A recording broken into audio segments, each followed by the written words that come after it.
I will pick up from where the pro temp left off kanina, and let's put closure to the clamor of the nurses, our government nurses, for their salary upgrade. Ano? Ang kailangan nila, sabi nyo nga kanina, 3,173,875,081 pesos. Is that the correct figure? Correct. Para pumasok na sila sa salary grade 15. As minimum, Mr. President, correct. There is, under the General Appropriations Bill of 2020, meron po ritong, as described, under the MPBF, funding requirements for staffing modification and upgrading of salaries. We can introduce a special provision and extract or source the 3 billion from the 12.469 billion under that particular item. Nagamit na raw po dito yung 7 billion. Sa DOH din napunta. So meron pang naiwan pong 5 billion pesos. And at the proper time, with your permission as the chair, as the sponsor, I will introduce an amendment to insert a special provision to source 3,173,875,081 pesos from the 5 billion still remaining under that particular item, if that's okay with you. So the nurses will no longer wait for a passage of legislation or for the availability of funds to be provided by DBM because the funds are already in there under the MPBF. Correct, Mr. President, and I'm also amenable to your proposal. So they won't have to wait for, say, 6 months or another year. By January, once we enact the GAA for 2020, yung salary upgrade nila is already taken care of. Correct, Mr. President, and I agree with you, Mr. President. Yeah, thank you very much, Mr. President. Now, on another issue, again, this was taken up by Senator Recto. You know, there are 3 landmark laws passed under this administration, which I consider, underfunded. One is, of course, the universal healthcare, which we will discuss later. Yung universal access to quality tertiary education, as we discussed yesterday, under the TAS, yung tertiary education subsidy, ang kaya lang pondohan, 432,000 out of 1.5 million applicants. Kasi ang pondo, 21 billion lang. No? So, another one, which ang original author nandito, the minority leader, yung National ID PhilSys Act, which is the National ID System. Again, as we discussed during the deliberation sa budget ng NEDA, ang available lamang dito, nasa unprogrammed fund pa, 2.4 billion pesos. Ang kaya lang ma-register from the 2.4 billion pesos, 6.3 million Filipinos and resident aliens. Okay, aliens. Kung madagdagan natin, kasi ang requirement nila, funding requirement for 2020, kasi mag-i-start na ito sila ng May of 2020, ang kailangan is 5,165 million, I think. No? And if we can source the additional or the lack of funds from the required 5.165, ang mare-register 14 million Filipinos and resident aliens. So, kulang din. So, I mentioned that because, these are legacy programs of this administration. Talagang ito yung pwedeng ipagmalaki na it is only under this administration na nagkaroon ng universal healthcare, na universal access to quality tertiary education, and nagkaroon ng national ID system. Maraming ina-attempt ito. Of course, in 2013, yung Universal Healthcare Act was passed. Pero kulang yung programa. And yung RA 11223, which is the Universal Healthcare Act of 2018, ito yung may enhance. Ang unang tanong ko, ano po ba yung diferensya ng Universal Healthcare Act passed in 2013 and the Universal Healthcare Act passed in 2018? May pagkakaiba po ba yan? Ang universal healthcare, ito yung PhilHealth, no? 2013, while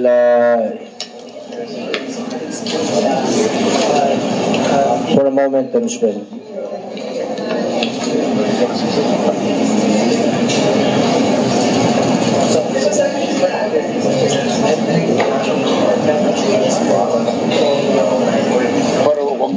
In 2013, Mr. President, it was just an amendment to the National Health Insurance Law of 1995, Mr. President. Ang sinasabi doon, makukover lahat ng Pilipino.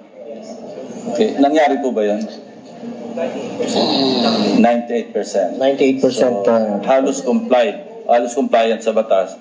But then, ano naman yung ipinasok natin sa Universal Healthcare Act of 2018? Para lang makita natin anong significance of the passage of RA 11223 as against yung 10606 yata yun, yung 2013.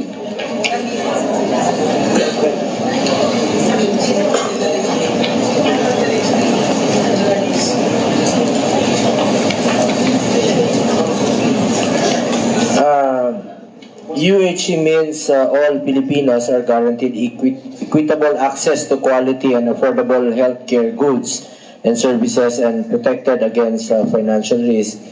President Duterte signed Republic Act 11223 or Universal Healthcare Act into law last February 10, 2019. Its IRR was just recently signed last October 10, 2019 and published in newspapers last November 6. The UHE Act contains comprehensive and progressive reforms that will ensure every Filipino is healthy, protected from health hazards and risks, and has access to affordable, quality, and readily available health service that is suitable to their needs. Ito na po yung sa PhilHealth. Yun noon. Every Filipino is automatic a member of National Health Insurance Program. Every Filipinos will have automatic eligibility to and benefits. Thank you. I'll be more specific. What were not covered under RA 10606 that what PAPs, yung programs, activities, and projects that were not covered under 10606 that are now covered under 11223? Alin ako? Ito po yung primary care benefit, expanded primary care benefit package, Mr. President. Kindly be more specific, yung details. Ano yung mga programs, mga PAPs na nadagdag?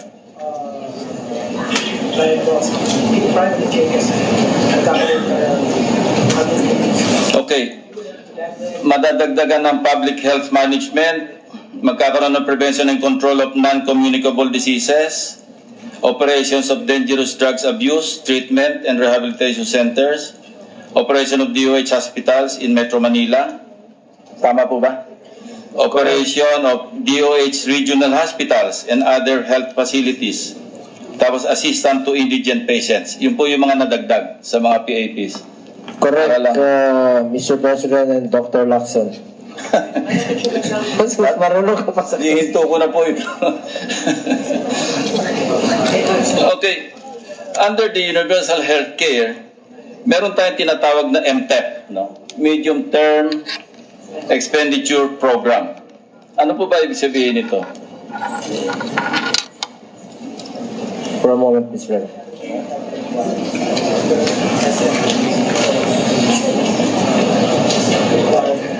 Ito po yung multi-year spending plan covering the years 2019 to 2022, midterm. So, yung tatlong taon na yun, 2019, 2020, 2021, 4 years actually. Pero as mentioned by Senator Recto, meron itong tinatawag na Tier 1, Tier 2.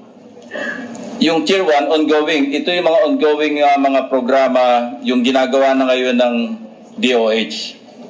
Now, if we cross over to Tier 2, meron tatlo. Sinabi kanina ni Senator Recto, low cost, medium cost, at saka high cost. Pag pumunta tayo sa high cost, ang kailangan malaki, 257 billion. Pag tayo nasa medium cost, ayan, 241 billion. Pag low, 151. Ang tanong, ang problema natin dito, ang issue is, ang fiscal space is 151.55 billion pesos. Ano? Kung pupunta tayo sa cost ng Tier 2, hindi tayo gagraduate from low cost. Kasi ang nadagdag lang, 10.46 billion at kinonsider natin yung inflation and other additional costs, parang hindi tayo umasenso. And we, or mga kababayan natin, won't feel any change at all. So para lang makaramdam tayo, kailangan doon tayo pumasok sa medium. And the additional requirement based on the fiscal space and yung mabuti na dagdagan ng Senate yung House version, additional 7 billion. So naging 72. Mas lumiit ng konti yung gap. Ang tanong, ano yung gagawin natin to narrow or even close that gap? Para nando tayo sa medium, para may maramdaman naman tayo na may epekto yung RA 11223. Huwag na muna natin isipin yung high. Medium na muna tayo. With the permission of Senator Lacson. Of course. Yeah, Mr. President, as I explained earlier, the actual budget today of the health sector is already at 297 billion in the budget. Yung high nila, 257. Yes. And what I was saying earlier is that the DOH budget that we're approving is 96. The PhilHealth subsidy here, which is short, is at 72. Meron pang earmarking ng 3 billion sa PCSO, 8 billion sa PAGCOR, at yung kokolektahin next year ng PhilHealth sa lahat ng miyembro, aabutin ng 117 billion. Once you add all of this, you are already at 297. Ang high cost nila, 257 lang. In addition to the 9297, meron utang pa ang gobyerno na 28.3 na ibabalik din natin at the appropriate time. Therefore, the actual budget for next year is at 320, not 151, 257. Kaya ako pinapaalala sa kanila yung pangako nila na yung high cost estimate ang dapat magawa. And remember, there's a pending bill for the first year, yes. Yung Senate Bill Correct. 1074. Correct. Makaka-generate tayo doon ng, kung masunod yung Senate version, I think 47 billion. The Senate Pagka yung version, DOH version, 33. 33. Pag ang House, 16. 16, yes. So pag naipasa natin yung, nasa median, Correct. yung 30 plus billion, Yeah. meron pa rin tayo magagamit. Correct. Assuming Yeah. na hindi naman dadayain ng gobyerno yung DOH. Correct. Kaya trabaho natin dito na hindi sila dayain. That is Hindi correct. natin yung balance na sa batas na, 28.3 yan eh. So, just a last point. That is why you are here. Yes. And it's a blessing that Senator Bongo is here. Yes. And he's the sponsor. Correct. So he'll make sure na hindi madadaya yung DOH. Lahat tayo. Definitely. Para sa full implementation. Yes. Definitely, Mr. President, Senator Recto and Senator Lacson, isa tayo dito, lalo na po sa pera lang for health services. Thank you, I'm gentlemen. Thank you. with you, Mr. President. Okay. Kasi alam nyo, observation namin, sa halip na umasenso o madagdagan, there's a regression. If we compare the 2019, yung support do sa, yung appropriations, yung cover para sa Universal Healthcare Act, sa 2019, tinotal namin yung lahat ng mga PAPs. Ang funding, appropriations, 123.36. Regression, no? Sa 2020, nabawasan pa. Naging 112.65 billion na lang.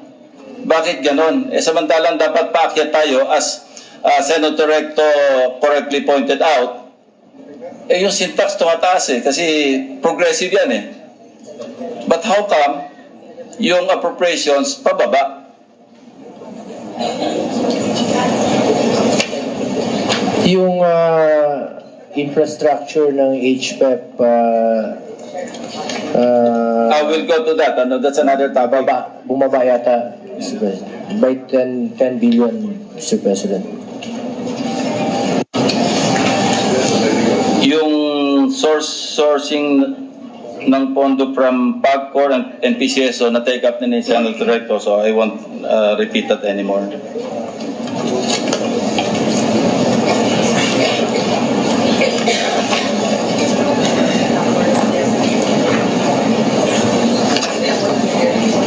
There are issues involving PhilHealth, but I won't belabor it anymore because extensively na-discuss na natin ito during the Senate hearings. And I would like to think that the DOH Secretary and of course the PhilHealth President are doing their best to improve the situation sa PhilHealth. Okay. Para lang mapadali, pagod na si Senator Bongo Thank you, Mr. President. Tagal kang pinahirapan ni Senator Drilon Thank you. Thank you, Mr. President. May mga COA issues dito, yung sa all case rate scheme as against yung COA na nagsabi nito. Yung the other scheme which is yung parang hybrid nila. Anyway, I leave it up to you. Now, ito yung Health Facilities Enhancement Program. Alam nyo, kami ni Senator Drilon, nagdagdag kami ng pondo rito I remember during the deliberation of the budget last year sa BICAM.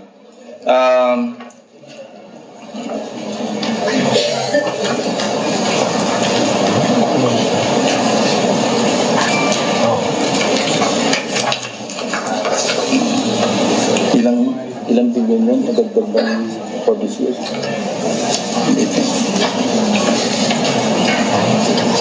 Okay. Yung barangay health stations, minimitin ba natin ito? Are we still pursuing this program? Barangay health stations. Di ba nag-start ito 2015? Di ba? Yes. And there's an 8.1 billion school-based barangay health station, BHS ang tawag, or ACA, check-up. Bakit check-up ito? Check-up? TSEKAP, check-up project, was established to construct 5,700 barangay health stations. The contract for the first phase of the project, ang worth nito, mga 4.6 billion pesos for 3,200, while the second phase was for 2,500 with a budget of 3.67 billion. Of the 42,044 barangays in the country, how many barangay health stations do we have as of now?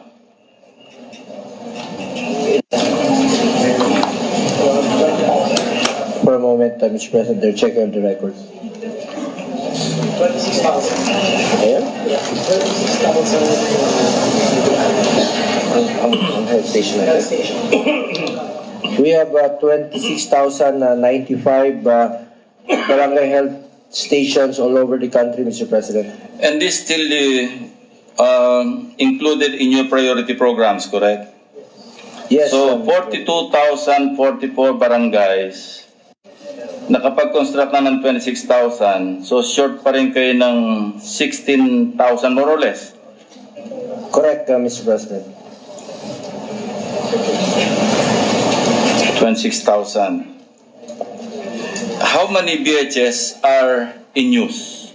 Meaning properly manned, may facilities of the 26,000 already constructed? Common.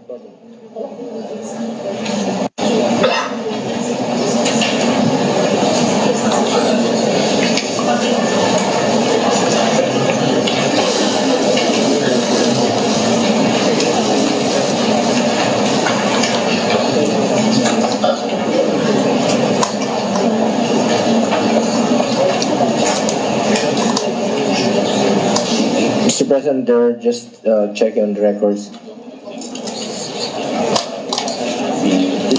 Iba ito. Well, point of information lang, while you're still checking the records, ang inaugment namin ni Senator Drilon last year for this year, 16 billion. Pero ang inapprove lang, 15 billion. So yun lang po yung nadagdag for yung sa HPEP. For this year. Correct, Mr. Yeah, President. going back to my question about the BHS.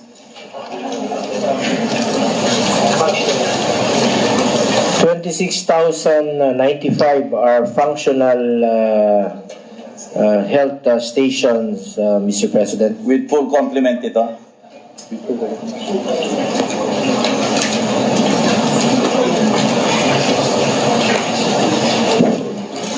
Functional but not fully.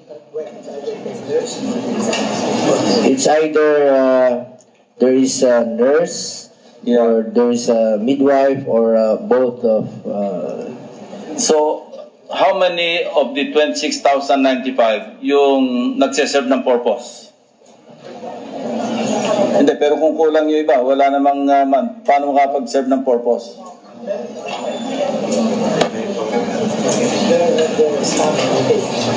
Almost all are operational because they have a rotational schedule among their staff, Mr. President. And I understand, before you are able to construct, you need the permission of the school, di ba? School principal bang hinihingi ng... Pero school-based eh. No, what I'm asking yung school-based na, yes. Yeah. 246 lang. Anong difference pa nun sa BHS at saka yung school-based na yung barangay health station? Kaya na. Ito yung school, okay? Ayan, yan. Yung sa check-up. Ikaw, So, hindi ba lahat ng barangay health stations co-located sa mga schools? not all, necessarily. Mr. President. Pero yung co-located, kailangan nyo ng permiso ng eskwelahan. May problema ba kayo sa pagkuha ng permiso minsan? Anong problema na Yes, encounter? Mr. President. Ayaw pumayag. Some they have issues for the BHS phase 1. This is the subject of Pero more exception than the general rule. Konti lang yung ayaw pumayag. O maraming ayaw pumayag.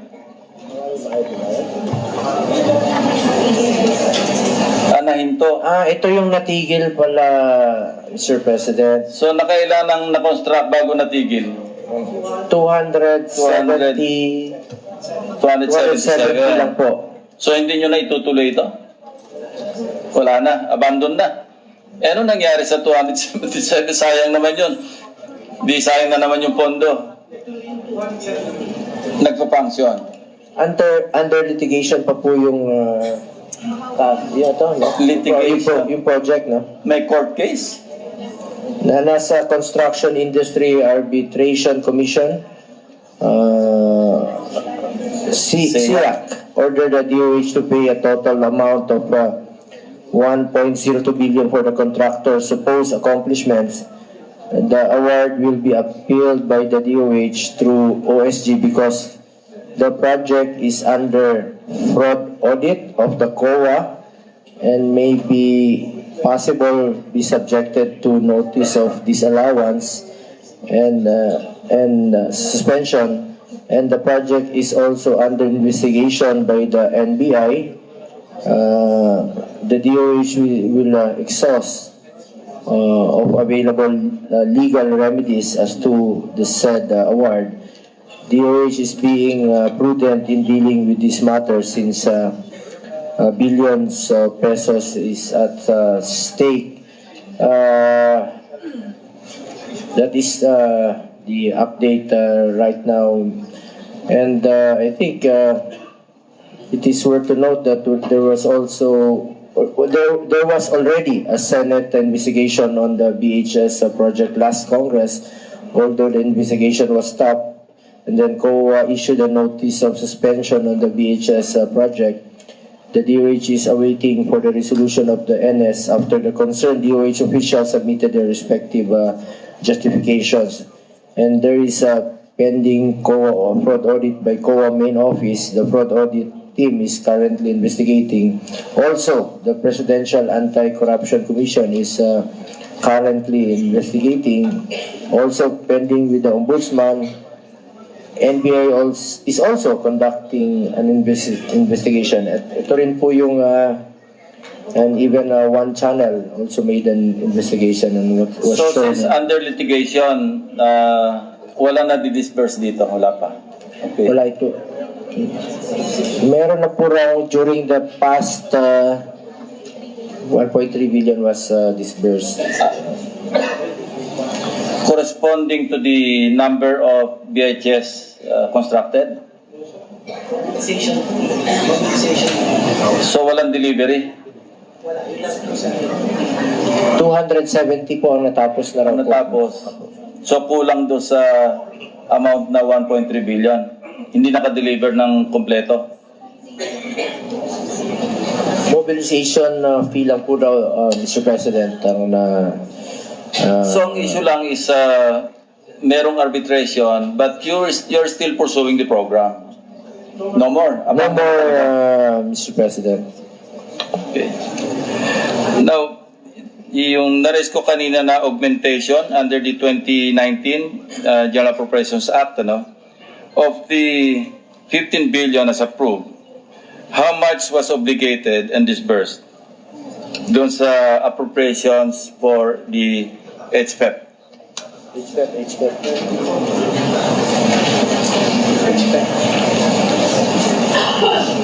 They're checking the records of HFEP, Mr. President. Andyan na naman.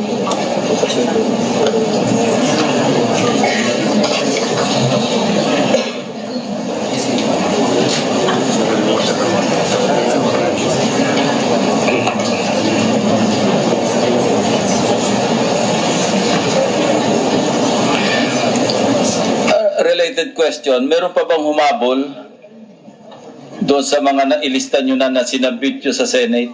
I remember si Senator Lan required DOH at the time to make a submission of yung HFEP. Pero nang nagbabay-cam kami, may mga umaapila. Sabi namin, sa DOH kayo makipag-usap, pero gusto nila doon ipasok sa... If you recall that, Mr. President, the minority leader. So, during the BICAM, I just remember na merong humahabol ng mga congressmen yung kasama natin sa BICAM. So, ang tanong ko sa DOH, meron pa bang humabol na pinagbigyan nyo aside from those already submitted to us when you were required to submit a list? Wala naman. Okay, that's good to hear. Ito. Ito lang.